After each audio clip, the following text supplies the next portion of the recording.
Ako sa subong, nag-ayo na sa akon nga madugay na nga ginabatyag nga balatian nga mo ang chronic food allergy. Ini ginakabi ko gid nga isa kadako nga milagro sa akon kabuhi. Kag kun paano ako nakalabot sa sini nga kahimtangan, amo na ang akon buot i-share sa inyo tanan, dear brothers and sisters.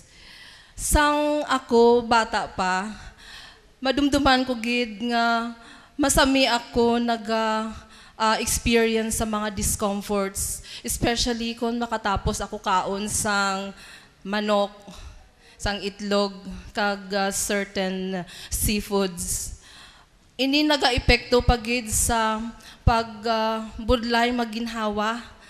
Nagasuka ako, nagalingin ang akon nga ulo. Now, ina siya, ginpabayaan ko lang kay nakaya man sang akon nga lawas hasta nga nag-edad ako. Ang ginahimo ko lang, gina-avoid ko lang ang ina nga mga pagkaon. Pero sang nag-abot na ko sa edad nga 30s hasta sa early 40s, akon gid nga na-experiensyahan ang sobrang kabudlay tungod nagdugang pagid ang mga pagkaon nga hindi na pwede sa akon, katulad sang mga prutas, especially ang mga may tagok. And then also mga processed foods, dala na ina ang even ang tinapay. Kay ini siya naga-contain sa mga artificial flavorings, artificial color, kag yeast nga amo ang nagaresulta sang paglain sang akon nga pamatyag, plus sang mga skin rashes, inflammation sa akon nga tutunlan, and asthma attacks. Now, ang worst pagid nga nagakatabo sa akon, amo ang kondisyon nga hypokalemia. Sa masami ko nga pagsuka, naganubo ang potassium level sa akon lawas, kag naga-hypertensive man ako. That is why sa pila ka beses na hospitalized gid ako.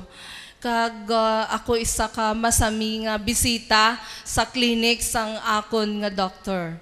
Now, ini nga kahimtangan, nagpabudlay gid sa akon sa mga buluhaton ko sa adlaw-adlaw nga tanan, kag sa akon nga trabaho bilang maestra. Now, I even had the thought that this ailment would lead me to my grave. But really, the Lord hears the cry of the poor.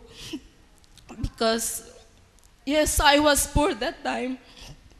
Why naku kwarta, kadto sa doctor, kag sa bulong. And I was even poor in my spiritual life that time. But God really heard me in my prayers, and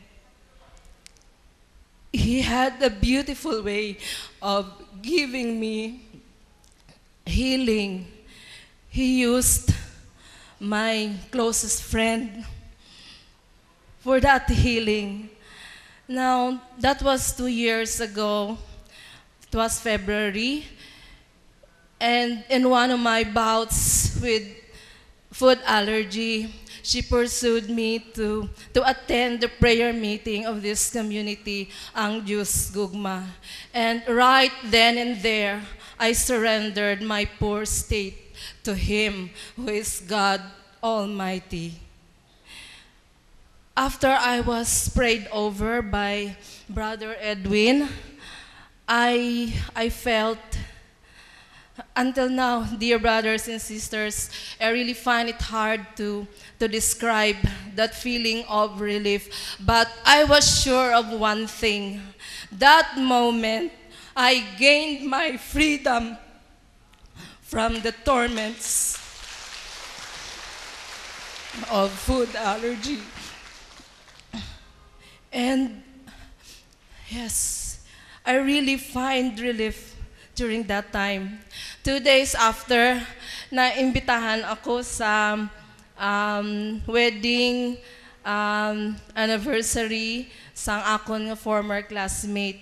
Kag sa reception, matapos ang church ceremony, nagaatubang ako sa buffet table sa diin ang mga luto didto, chicken kag seafoods.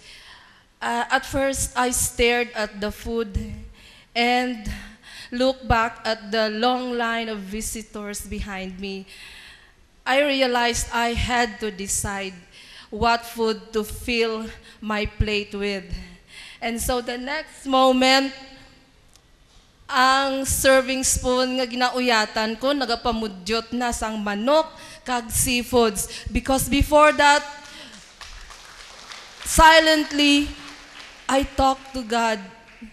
Hambal ko sa iya, Lord, hindi ka kutaw-kutaw.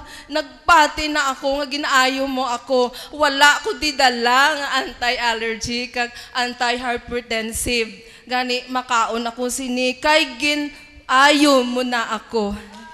And so nabalik ko sa akon pulungkuan. I enjoyed the reunion with my classmates. Kay ti classmate ko ato ang nag-invite. And I enjoyed the food. That was the day I said goodbye to food allergy. Gani ang tanan nga dungog kag himaya ginabalik ko gid kay Ginoong Jesus.